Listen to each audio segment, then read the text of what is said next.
The enemies of America and Canada may be able to intimidate, bully, and enslave some of our political leaders, but they will never be able to enslave we, the free people of America and Canada.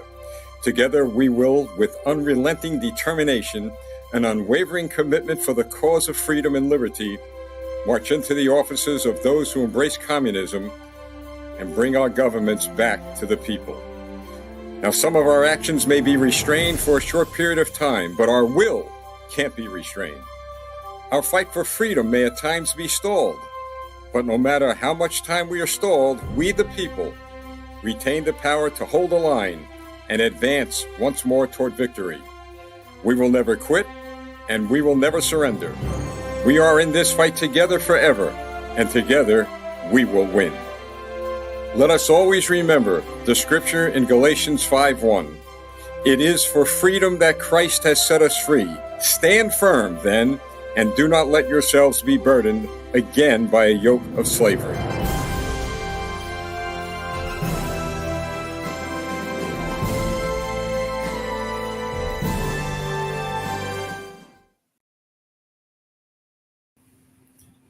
Good evening, ladies and gentlemen. I'm Lieutenant Stephen Rogers, and thank you for joining us here for our broadcast tonight in Canada. Well, folks, we have a good broadcast for you tonight, as usual, and I'm looking at my lighting, and it looks like the sun has come out, but, we'll try to adjust that in a few minutes. But anyway, I want to talk to you. We're going to talk to Peter Downing tonight. He's a real terrific fellow from Alberta. He's got a lot to say because he's done a lot of great work for the fight for freedom and liberty in Canada. But before I go on and introduce Peter, I got a couple of reports that I want to share with you that I believe are very important because I know the members of your parliament, your prime minister, and others are watching the red wave just simply drown Democrats across this country. This past Tuesday, many, in fact, I could tell you dozens and dozens, maybe close to 100 congressional races, totally now, not just this Tuesday, but totally, are now in the hands of those of candidates who believed in the America First agenda, including in Florida. I believe every school board member that was from the liberal left-wing things, if you would, the left-wing room, if you will, resoundingly defeated.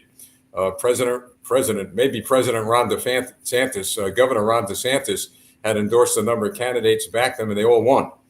So we are on our way to a record-breaking number of Republican candidates winning in November, taking over our House, taking over our Senate, and then in 2024, taking over the presidency of the United States. Now, saying all that, there's no doubt in my mind that the Canadian members of Parliament, many of them are watching what's going on here. Well, and I know some of them watch, okay? Some of them watch this broadcast, if not live, they certainly look at the video. And I know some of their staff members do. Well, those of you who are on the liberal end of things, who are against freedom and liberty, who have been supporting the very person who's going to drag you down into the sewer, Justin Trudeau, you're next. There's going to be a wave coming across your country, like a wave is coming across America, and you're on the wrong side of history. So just watch and see what happens in November. And I would say this to the Canadian people, you're going to see a whole load of them jumping ship. Because I've said all along, when the ship goes down, usually a courageous captain will stay with that ship and make sure everyone jumps overboard onto a life raft. Well, Justin Trudeau is not going to stay on the ship. He'll probably be the first to jump overboard and then let everybody else drown. That's politics, folks, but we'll see. We'll see. In addition to that, I'd like you to know that I did receive a response from one of your members of Parliament. He did acknowledge that he received my letter. It's from Senator Chantal, Peticlerc, Peticlerc. I probably really messed that up, folks. But anyway, I'm calling his office tomorrow. And they actually, I tell you, I was surprised. I was pleasantly surprised. So he says that they acknowledge receipt of my letter in the mail. And that letter was in regard to Bill C-11. There it is, right here, folks. Whoops, could see that right there. Yeah, there you go.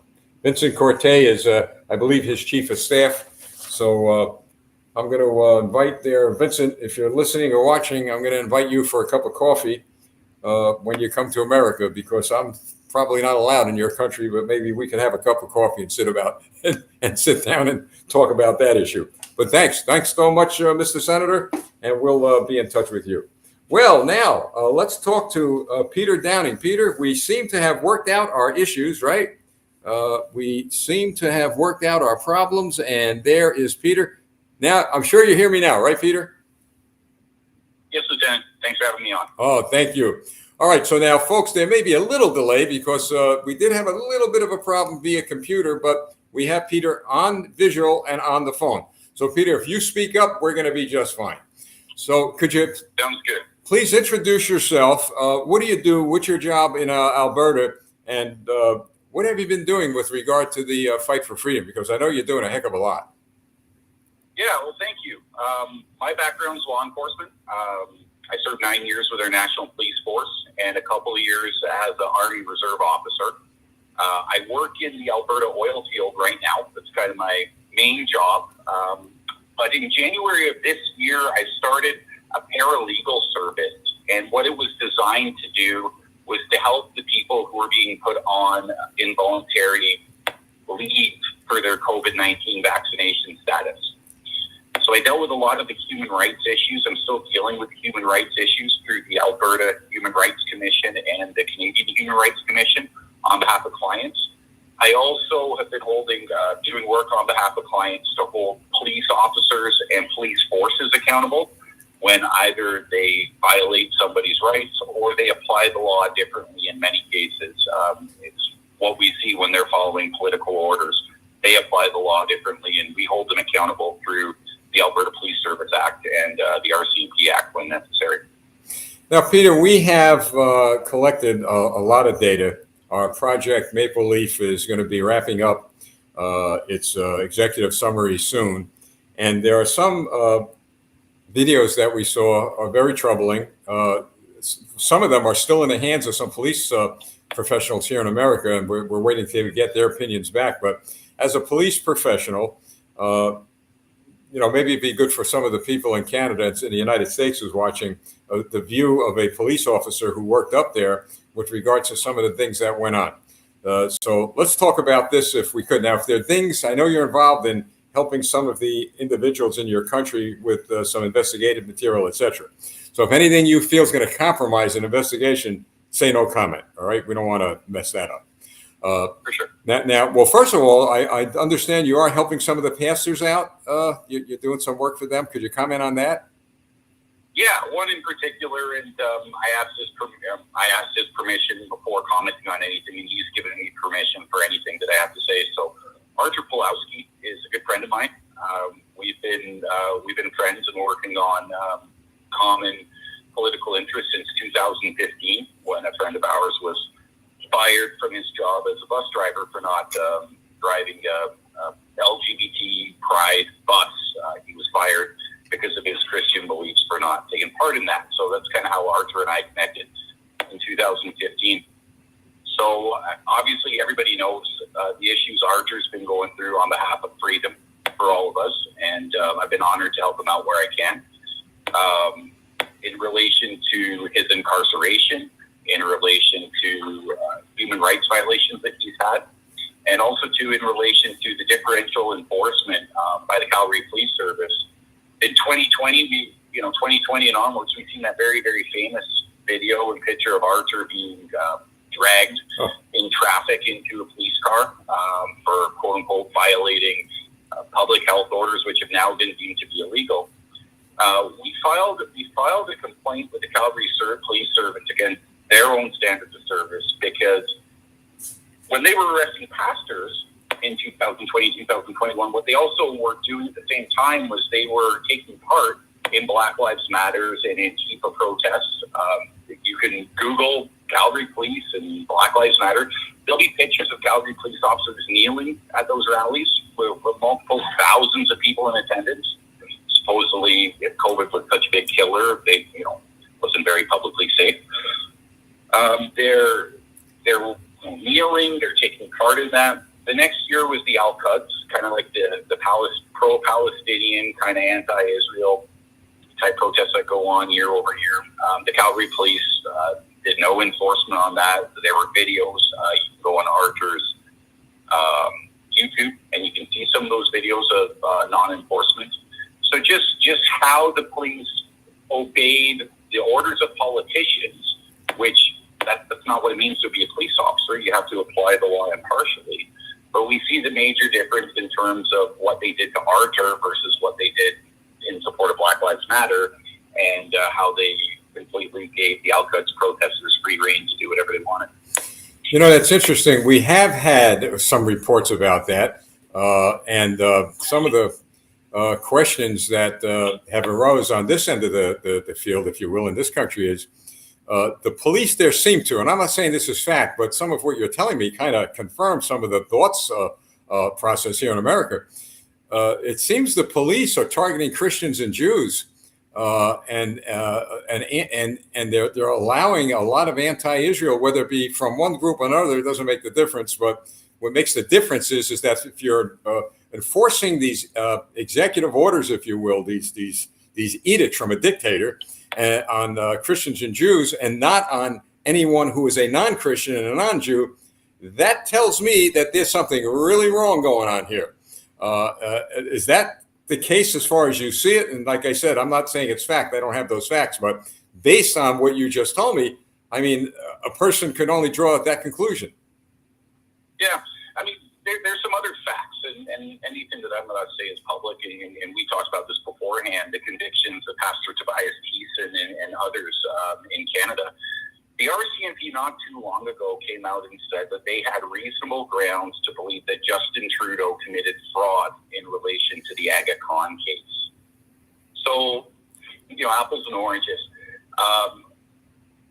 We have fundamental human rights, civil rights being breached in the case of the pastor, and then you have that same police force that charged the prosecution against the pastors, outright saying that the Prime Minister of Canada, the Prime Minister of a G7 nation, America's number one trading partner, they had reasonable grounds to believe that he committed fraud while in office in relation to this case, this Aga Khan case. And it's very famous and everybody knows about it. And for those who don't, you could just do a search engine query yourself. It's all open source. But there's the Canadian Constitution, even though our quote-unquote Charter of Rights came from Trudeau's dad, and I think the word charter is something that's fundamentally offensive, because that says it's the right the sovereign gives to you, not a right that you're born with, which you guys have with your Constitution. It says the supremacy, what it means to be Canadian, basically in the preamble, supremacy of God and rule of law. And what we see is the complete inversion of that. What we see is a complete hostility towards the principles, the Christian principles that we all commonly share. Even if you're not a Christian, you like the fact that it says, thou shalt not steal, thou shalt not kill, things like that, or thou shalt not murder. And the rule of law. We see a grossly differential application of law when it comes to those who are politically protected. The rest, we don't have a two-tier system, we have a three-tier system. You've got those who are politically protected, you've got the rest of us, and you've got those who are not politically in favor, because we stand for the principles in which we're founded on, supremacy of God and rule of law.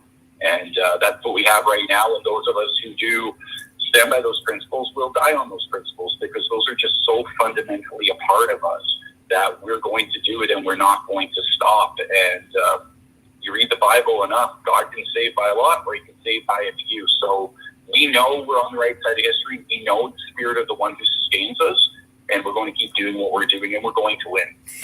What astonishes me is that the Justin Trudeaus, the Joe Bidens, and others of their ilk, maybe they haven't read the same history books I do, but everyone who goes down a road that embraces communism, this is what this is all about. They have embraced a communist ideology that first and foremost is attacking Christians and Jews. And I'll tell you, one of the reasons why I think, at least up in Canada, why they didn't go after Black Lives Matter or any of the other protesters that are anti-Israel, is that they're cowards. I'm talking about the cops. They're cowards. The politicians are cowards, because they know full well what will happen. They know full well what the response will be. And it isn't going to be pretty, believe me. I'm sure they saw the response here in the United States when our police departments began to address that. and the police didn't surrender, but the coward politicians here did. And what was the result? Well, burning down police departments, burning down cities, shooting cops. I mean, on and on and on. But that has happened as a result of the policies of weakness of the Democrat Party. And what I'm saying, Peter, is the weak policies of your parliament and the leaders there. This is what's coming. I mean, you got to have a strong police force that's even-handed and that enforces the laws equally on everyone.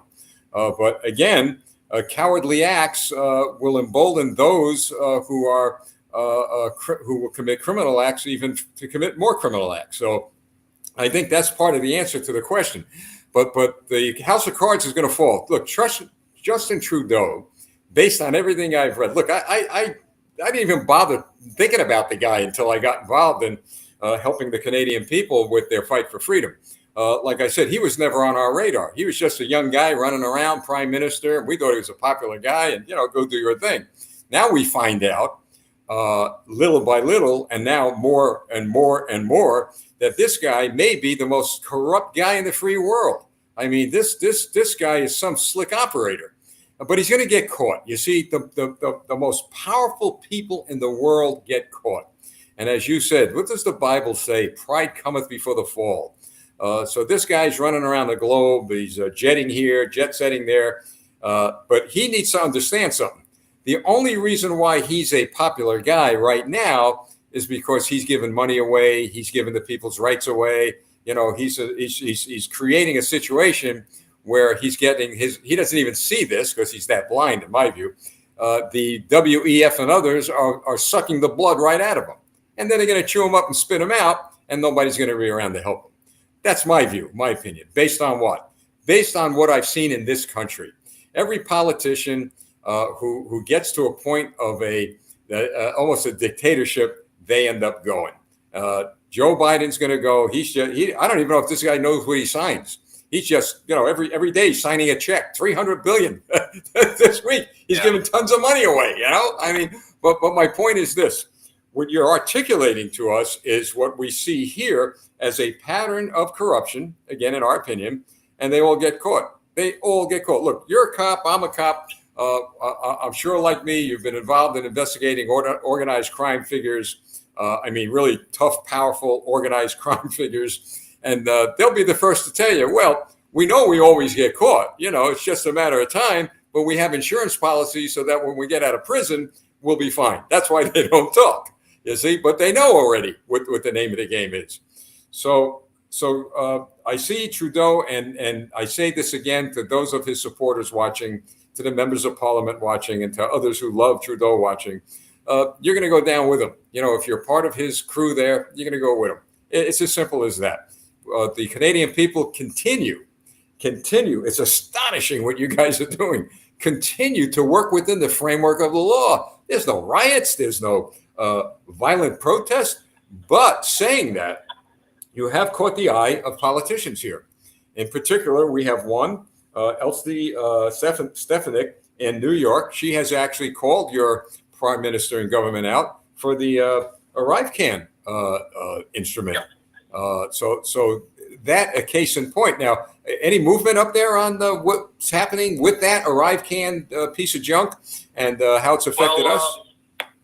I was fortunate last year to be invited by some of my Republican friends down to Mar-a-Lago for a salute to the Constitution back in April 2021. And that was kind of when they were first bringing in all that border restriction stuff. And when I came back, public health nurse accosted me and told me, go in a line and show us stuff. I said, yeah, I'm not doing any of that stuff. The border guard, they told the same thing. I'm not bringing any contraband or any excess tobacco or anything like that. Anything outside the rules, customs-wise. And I've got rights, and I'm not doing anything you say when it comes to quarantining or showing you any of that stuff. And it was the same thing with the police when they threatened to that they could arrest me or fine me $750,000. I said, well, are you going to do it? They said, don't. So I said, can you show me the exit? And so it's a combination, in my opinion. We are so blessed and so fortunate that we have you guys as our neighbor. We share a land border with you. In Alberta, we actually have a deep got a bit of that spirit here. And at the same time, too, you guys are watching us. You're looking after us. You know, this show, what you're doing with the Canada Desk Lieutenant is amazing. And the one thing that I would encourage my people here, in Western Canada especially, and I'm from Eastern Canada. I'm from Ontario in Eastern Canada, near Toronto. Western Canada, we're finding our own voice. The politicians in Alberta, it's not perfect, but they're starting to say that they're not going to enforce federal laws that encroach on our jurisdiction. The next province over, Saskatchewan, has said that they've actually outright said that they consider arresting feds for trespass, for breaking law and trespassing on private property to supposedly enforce, carbon quotas and climate quotas, nitrogen. I would encourage my own people. I know we're looking for an Emancipation Proclamation. We need to declare our independence from corrupt, and I'm not saying on a political level, what I'm saying is stop obeying illegal laws. In the Army, at least we don't follow illegal orders, and it's the same sort of thing here.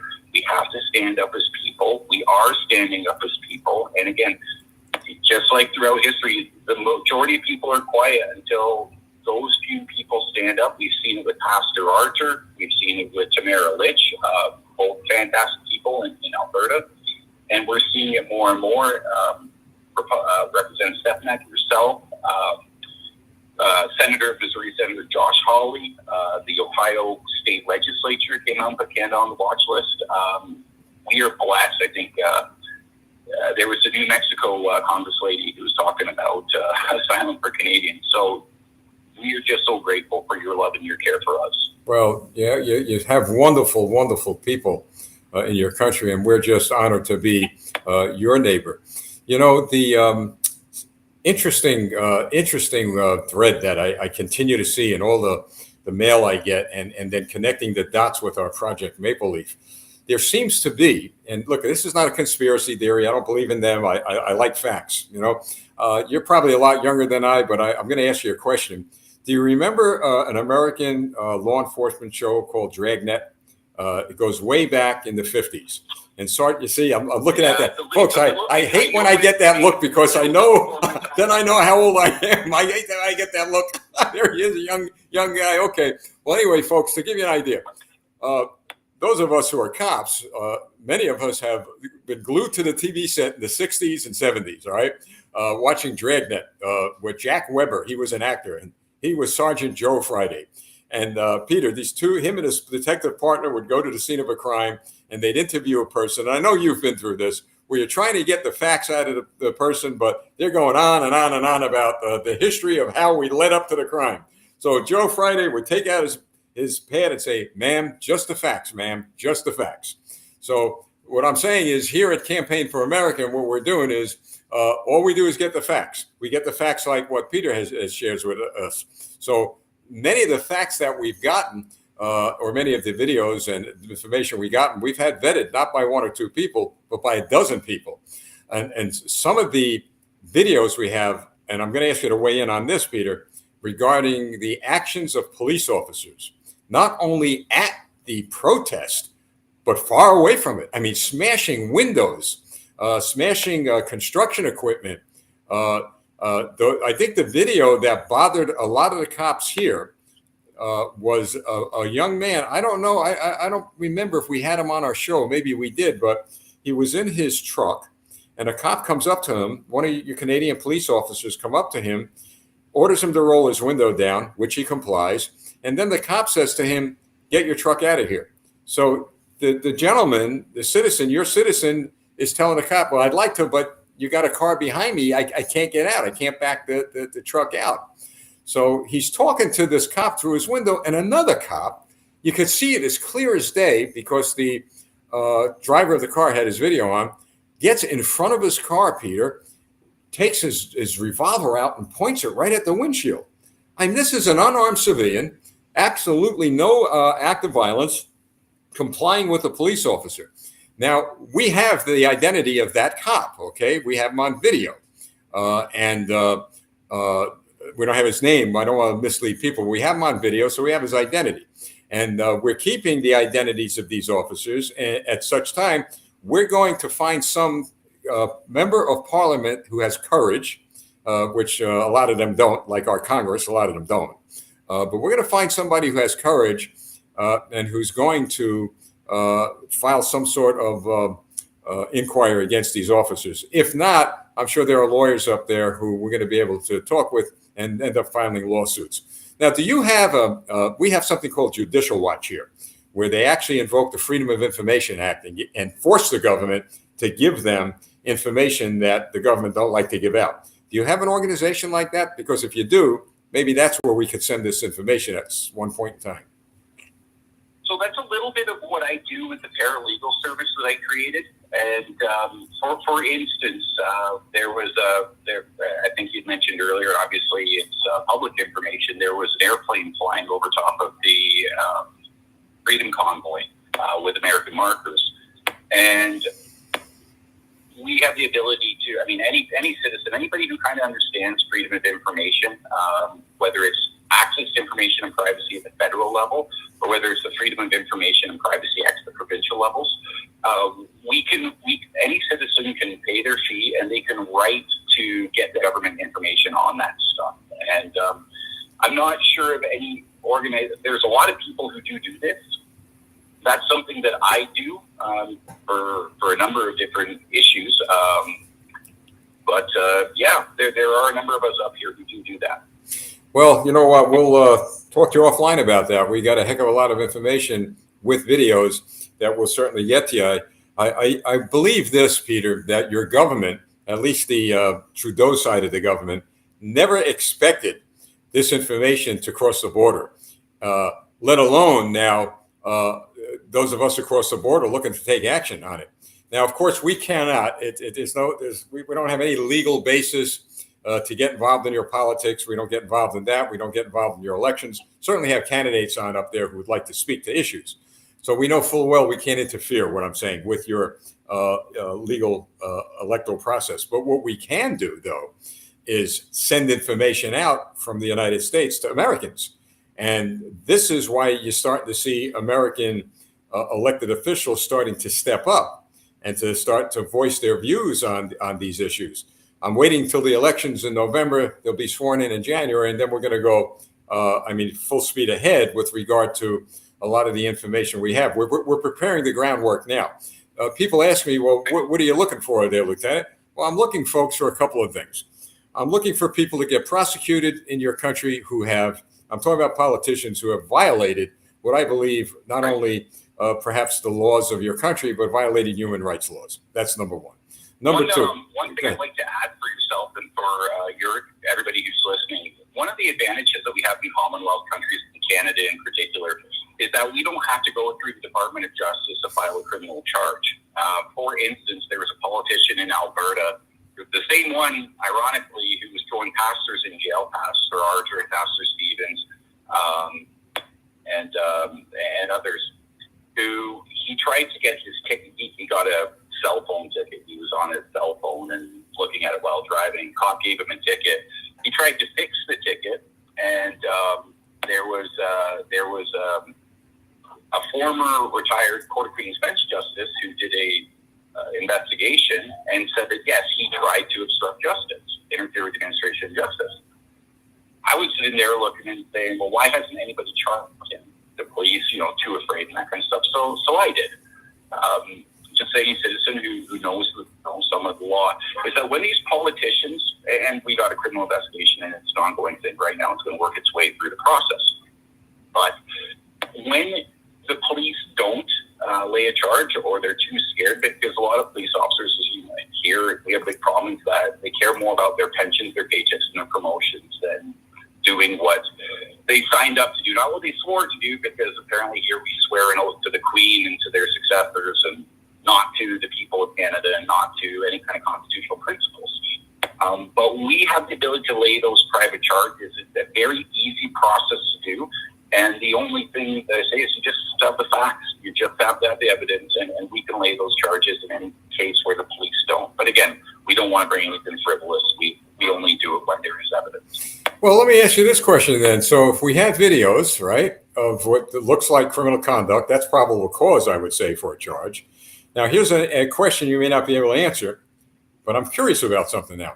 Can a non-citizen of Canada, like somebody in the United States, file charges based on what they saw in that video, a criminal act against someone in Canada? There would be a complicated, I mean, I guess you could, just like any legal issue, you could parse the hairs on the technicality of it. The functional block you're going to run into is actually physically coming. The process goes like this. I pick up the phone and I call the courthouse in my city, and I say, I want to lay a private criminal information against politician XYZ. And they'll say, okay, what's the name, what's his birthday, what's this, that, and the other thing, and what's the charge? And you tell them, say, okay, we need to book an appointment with you to come down to the courthouse to actually swear the charge, to say on a Bible or a solemn affirmation that you have reasonable grounds to believe that this person committed a crime. So that might be the functional problem with you or anybody else being able to come to a Canadian courthouse. But through the collaboration that we have, and we're able to share information cross border, if you have that information, you show it to me, and I look at it just like anybody else, and I form a reasonable ground to believe that a certain person committed a criminal offense, then I could go and lay that charge at that courthouse. Or if somebody who is in the province or the city where, this is Ottawa or somewhere else, then you could have somebody do it there. That would be the functional part of it. Let's think out of the box a bit, okay? Just hypothetical, okay? So there's a lieutenant in the United States, right? He wants to file criminal charges based on video evidence, clear as can be, all right, against individuals who he believes committed a crime, all right? Based on the laws of Canada right now, based on your Prime Minister's laws, a person like that lieutenant would not be allowed in the country because of his vaccination status, right? He doesn't get vaccine, so you can't come in the country. So the question is, why don't we use their laws against them and say, look, this lieutenant's not allowed in the country, so let's do it via Zoom. Let's do it. Let's get on Zoom. We do it in America. Let's have the court case. Let's have the hearing. Let's play the video so the whole world can see. Hey, you know something? This is pretty interesting. I didn't know we were going to talk about this part of it, but this is very interesting to me. So, but are there international law issues here? I think one of the options that you could look at are if there was an American citizen living in America or anybody living in the USA who felt strongly about it and was able to get resources. There are lawyers, like real law school lawyers who do private information, so private prosecutions. So you would also have the option to be able to retain a lawyer who could be in a position to be able to do that as well. Well, you know what I'm going to do? I'm going to follow up on this. I'm going to talk. We have lawyers that work with us. They're very good. And I'm just going to, think about it, talk to them about it. I think it would be very interesting. At the same vein, there would be people. See, I just can't imagine if a person, no matter where they live, saw a crime committed and wanted to act on it because the government has failed to act on it. How could you see a criminal act on a video and do nothing? So now a citizen comes forward, and I'm sitting here, look at law enforcement my whole life. I'm watching some of this stuff, wondering, well, why isn't anybody in that government doing anything? Let alone in our government, we're no angels here. But believe me, here there are hundreds, perhaps thousands of lawsuits against criminal acts, whether it be by police or politicians. And finally, some of these are being adjudicated in a court of law. But this particular issue bothers me because, as I said all along, it's eventually going to affect us, which I'm going to get into in a minute. It's going to affect our national security. It's going to affect our country pretty badly, and it's affecting tourism already. And I've spoken to Americans here. They're afraid to go to Canada. They're scared to death to go to New York City, which is not far from here, but they're afraid to go to Canada. And this is the words they've used because now they're getting well aware of what's going on there. They don't want to become political prisoners. If I stepped into your country, believe me, there's no doubt in my mind, they would find some reason to detain me there. Now, if we had a Republican president, I'm sure I'd get out rather quickly. So there's no way I'm going to Canada. I know that's the way it is, but I could go there via Zoom if there was a court case. That's my view. What's this? This is the thinker. You know what we call this? The thinker. This is something that, you went like this. It's, yeah, you know what? You got to think about this. Well, the case that I explained about the politician that I charged criminally in Alberta, and that process is kind of working its way through right now, is I would have done the exact same thing to Justin Trudeau. I would have got the police, again, it's the police themselves. I'm not coming up with it myself up in my mind. It's the police that came out and said that they had reasonable grounds to believe he committed fraud. Any citizen could apply to get that case open through the access to information, that particular case. And if they were to read through the facts of the case and the report of the constables and whoever was doing the investigation, and they came to a reasonable ground or reasonable belief that this crime was committed, then yeah, they could go to a courthouse as well and lay the charge. There have been people who have tried to file charges against politicians. It's a lot easier and it's a lot more credible when judges and police officers have already done the work for you, but they haven't pulled the trigger and laid the actual charge. Well, I'm going to follow up on this tomorrow. In fact, I'll call. In fact, when we're off the air later, I'm going to call one of our attorneys, and if there is a chance, all right, I'm not going to get into something I know that's going to fail or going to run out of gas. But if there is a chance, you'll be getting a call tomorrow. Now, if there's not a chance of us doing it from here, maybe we could find a way doing it through your office. And look, this isn't a witch hunt. I'm really disturbed over what I saw. I mean, it hurt the profession worldwide. The RMCP, RCMP, one of the most revered, trusted, wonderful organizations when I was growing up. We had a TV show called here, Sergeant Preston of the Yukon.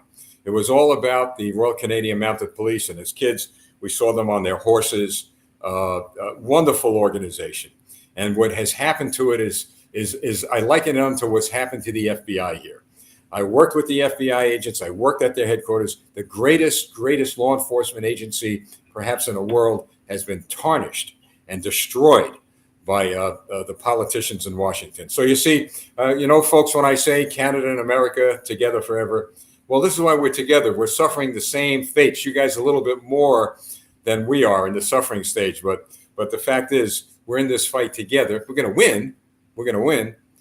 Now, Peter, I want to talk to you about the 4 pastors convicted because I'm going to follow up with a rather strong message to the clergy, to the pastors here in America. But tell me what happened with this. Would you share with our audience? We got people from South Africa, Finland, obviously from the United States, from all over the world watching.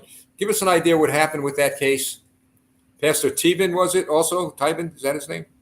Yeah, Pastor Teben, he's an Manitoba pastor. And again, the same similar thing as in Alberta with Pastor Coates and Pastor Stevens and Pastor Pulowski is these men of God were not going to play along with the lie, and they're keeping their church open, and they're going to worship. They're going to worship the living God, and they're going to do so without no fear of man. You look at John and Peter in Acts, and the Pharisees had told them to stop preaching the name of Jesus, and they said, "Well, who are we going to obey, God or man?" And the politicians, these are political investigations. No regular cop actually wants to do any of this stuff. The problem is that these regular cops don't say no. They choose to follow illegal orders for fear of pensions, paychecks, and promotions. And again, just like everybody else, they were charged and eventually convicted. And it's just a continuing disturbing trend. And again, there were a lot of churches who shut down. There were a lot of churches who were fearful. There was a lot of churches who made everybody wear a mask. There was a lot of churches that didn't sing. That was apparently banned. And in Canada, there's a Japanese saying that a nail that sticks out, you hammer it back into place.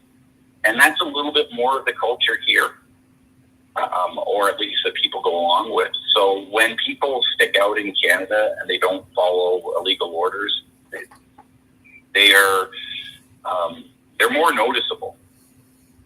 And that's what happens is these pastors and these freedom people and small business owners get targeted, and the government crushes them to make an example of them.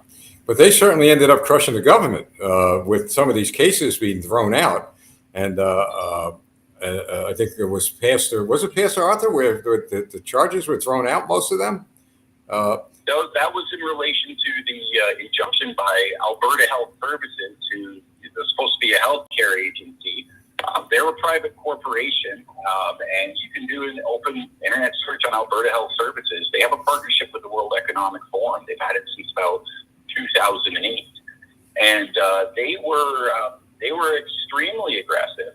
The neat part is that we have freedom-loving lawyers right now who are holding the head of Alberta, the chief medical officer of Alberta Health Services, to account, and her lies and changing testimony is starting to come out on the stand. That's a criminal. That's a criminal act, right? Changing testimony, lying. It really bites them in the end, and it's going to bite them in the end. They feel like they're strong for a while, but they don't know the trap they're being lured at.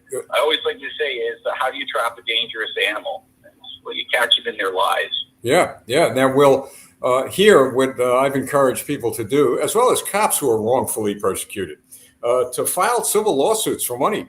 I mean, go after their purse, their bank accounts, their pocketbooks. I don't know if you have that provision in your country. Do you have a whistleblower provision in your country? We do. A lot of what goes on in Canada is lip service, in my experience. So we do have that stuff, but it's not like you guys have constitutional sheriffs. We're upside down in Canada. You can't tell the difference between a Canadian and an American when we're talking side by side. You got a flag in the background is probably the quick way to figure it out. But you guys have it's the figure it out who are in charge. You figure it out. And, yeah, but Canada's a federalized country. Jealous. Canada's a federalized country, so in your constitution, it's any power that's not explicitly given over to the feds by the states is reserved for the states. That's, I think, that's the 10th Amendment. 10th Amendment. Here, Section 91 and 92 of the Canadian Constitution, and it's funny that Canada became a country the same year that Alaska, the Alaska Purchase, so I think that Britain was a little bit spooked, was any power that's not given to the provinces is given to the feds. It's backwards here. Wow. I'm going to ask you, I'm going to share something with you. Tonight, ladies and gentlemen, or tomorrow, we're sending our quarterly newsletter, intelligence report out. There'll be a lot of information on there. But one of the headliners is going to be what I'm just about to share with you. We have put a call out to pastors and members of the clergy, meaning leaders of the clergy across this country. I'm waiting to hear from them. We have put them on notice that they need to step up and they need to start voicing their opinions and voicing their opposition to the Canadian government's treatment of your pastors, of your clergy. And we're telling them to step up because sooner or later, what has happened in Canada to those who are clergymen and women and pastors is going to happen here. Well, little did I know, after I said that, it happened.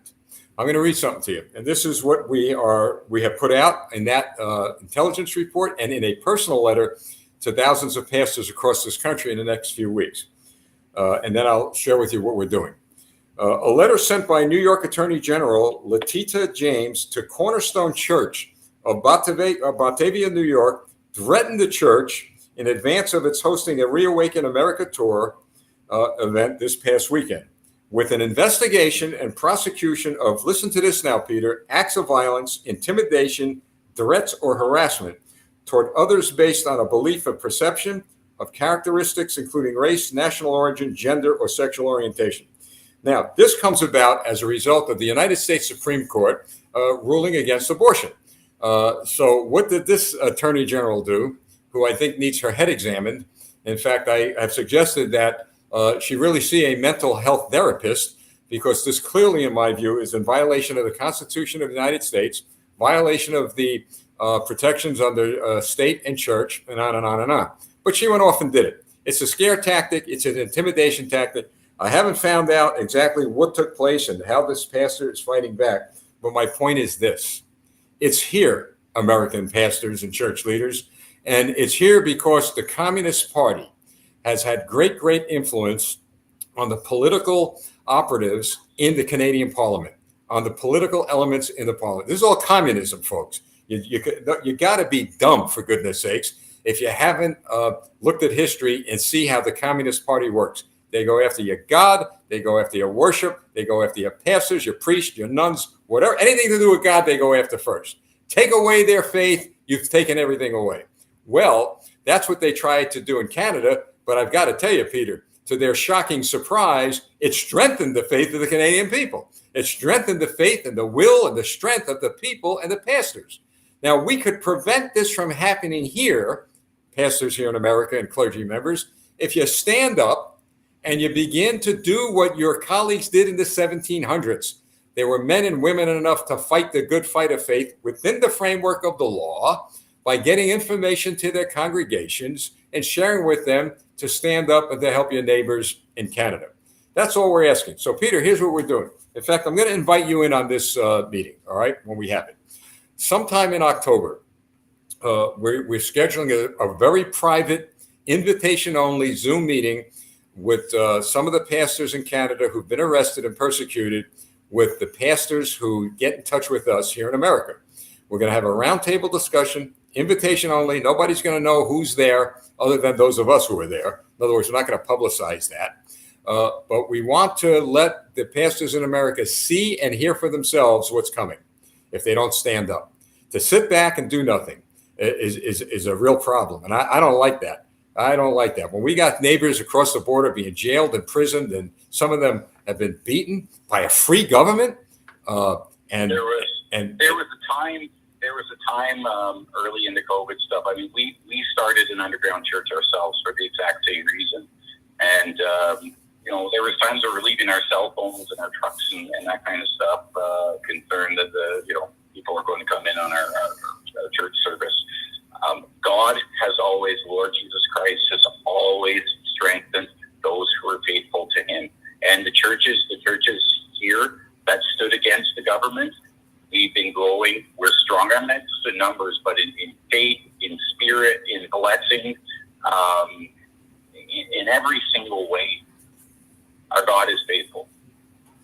You're darn right. And I've always said that. You look back in biblical history, when the government thought they had it over the Christians, well, the good Lord turned it around. Now, I see some things here on the chat room where people are saying, well, the pastors were denied justice in court, and now they'll have to pay the fines. Well, they lost in court. Well, here's how this is going to work out, folks. Yeah, they'll have to pay fines. They're not going to go to jail or prison.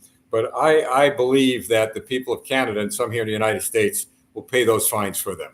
I believe there'll be enough money put together. We'll certainly help out here on our end, Campaign for America. And if you find out if there's a pool maybe to help these pastors out, let us know, Peter, and we'll do some help here. I don't know how much we can do, but we're an organization that puts our money where our mouth is. I'll get that information to you. Please do that. And the pastors in America watching, and those are going to receive the letter. Well, every Sunday, all right, or every day you have these missionary collections for money. Well, wouldn't it be great if you guys in America passed the plate around to help these political prisoners, I'll call them that, in Canada, these pastors who really put everything on the line. They may have lost dollars and cents, which we're going to help cover, but maybe just your voice will help, right? There was a pastor, a husband and wife, I think, who got fined about 80,000 Canadian dollars. And so that was 60,000 American dollars for breaching the COVID stuff. And I'm scheduled to head to that church on Sunday. So I'll just confirm that and I'll get that information. Yeah, please do that. Hey, listen, folks, we're going to do the best we could to help out. Look, at some people have written me and said, boy, you guys in America, you're so occupied with what's happening with the FBI. I'm worried about us being dragged into a war in Ukraine. But that will not deter us or hinder us or have our focus of attention leave Canada. Not going to happen, folks. As long as we have a voice, as long as we're here, we're going to stick with you, because this is the time for not to have weak-kneed people and say, well, we got a problem here and a problem there. We got to kind of sacrifice. No, we're not going to sacrifice anybody. We've got enough manpower here, at least with this organization. But as you said, Peter, over and over again, we have the good Lord. What's the Bible say? Not by power, nor by might, but by the Spirit, saith the Lord. My spirit. Yeah, great. Well, Peter, look at where our 20-minute show continuously moves on to an hour show. I look at the numbers, and as long as they climb it, we're on the air. But so, folks, here's what we're going to do. Peter and I, we're going to be talking. I'm going to get off the phone. I'll talk to our attorney later. If he's not around, I'll talk to him tomorrow. And Peter, I'll let you know one way or the other. All right. what's going on. We have some meetings coming up. We're going to be working on finding out, and Peter will find out where these pastors stand with these fines. But getting back to one more thing that I said, I do want to see bad people get prosecuted. We can help in that area without interfering, without doing anything illegal internationally. We can do that by information sharing. I also want to see, and it'll take a little bit of time, our government begin to take aggressive action against leaders in Canada who have lied, who have cheated, who have stolen. What kind of action? Well, you know what? They say they're good neighbors. They're not a good neighbor. I'm talking about the politicians when they put financial freezes on people's accounts for protesting, for exercising their right to free speech. They're not a good neighbor if they do the things that they have done against the people there. If we could put sanctions on Putin and put sanctions on Xi, we could put sanctions on Trudeau. You want to know how it feels to have your bank account frozen, Mr. Trudeau? Well, don't laugh, don't joke. We got a lot of power here in America. Not me. I'm talking about the people. A lot of power. They're not afraid of their government, and they're certainly not afraid of you. So what we're going to do is work together, all right, within the framework of the law, and work together by putting our faith to work, and a lot of that has to do with prayer. Peter, any last words before we sign off? No, Lieutenant, just other than thank you. Thank you for all you're doing. Thank you for the listeners. And again, for the listeners in America and listeners in Canada. And I want to say to those who are outside Alberta, you're not alone. I get the phone calls from you guys in Ontario and Quebec and New Brunswick and Nova Scotia and British Columbia and Manitoba. So you guys aren't alone, and we haven't forgotten about you. Thank you, Peter. God bless you. God bless you. Thank you very much. God bless you too. Now, folks, before you go, now I hadn't planned to do something, but Peter said the magic word, and then a few things I want to share with you. RogersAmerica.com. Now, that's up there for this reason. Peter said you're not alone. Well, we have a book out. It's 22 plus 1 detours. A lot of people have gotten it. We put it in a PDF format type manuscript that we will email to you. I'll make sure it's emailed to you tonight if you purchase it. And it's only $7. Now, why did we do this? We want to get that message out. It's very, very important that you know that God is with you. That no matter how depressed, no matter how many dark days you have, no matter how bad and blackened the sky is, God is with you. Believe me. You're going to read stories in that book that involve a lot of people and involve me. And so if you go to RogersAmerica.com and you pick up that book, it'll be emailed out to you. I'll make sure that they get it tonight. They're going to be busy till midnight tonight, so I'm going to tell them to take time and get that manuscript out to you. RogersAmerica.com. Portions of that book, meaning parts of the profits of that book, will help finance Campaign for America. As you know, we've got a lot going on, and it does cost a lot of money. But I always say, pay your bills first, take care of your family first. But it'll be in that case, it'll be $7. That it'll change. Believe me, I've gotten emails. It changed a lot of lives. You want to see how you're not alone? 22 plus 1 detours is the name of the book. Now, of course, people ask me, well, why 22? Well, there's 22 detours, 22 stories of detours in that book. Well, Lieutenant, what's the plus 1? You'll find out at the end of the book. All right, RogersAmerica.com. And one more thing, if you happen to not want the book, if you can do this, because people have been doing this and we've been sending them the book. If you just want to send a contribution, campaignforamerica.com, you'll see our donate bar. And if you donate any amount, we'll send you the book, okay? We want that book out. We want that in your hands. You are not alone. So campaignforamerica.com for a donation. I feel like one of these guys on these Labor Day telethons. The very thing I don't like to do is this, but I guess that's the way you got to survive. And RogersAmerica.com for the book, okay? That's it, folks. What an interesting night. So I got to make a phone call right now to an attorney. And folks, I'll tell you, this is something I might do, provided there's a pathway to do it. But maybe if I can't do it, we'll talk to Peter and we'll see how we can do it.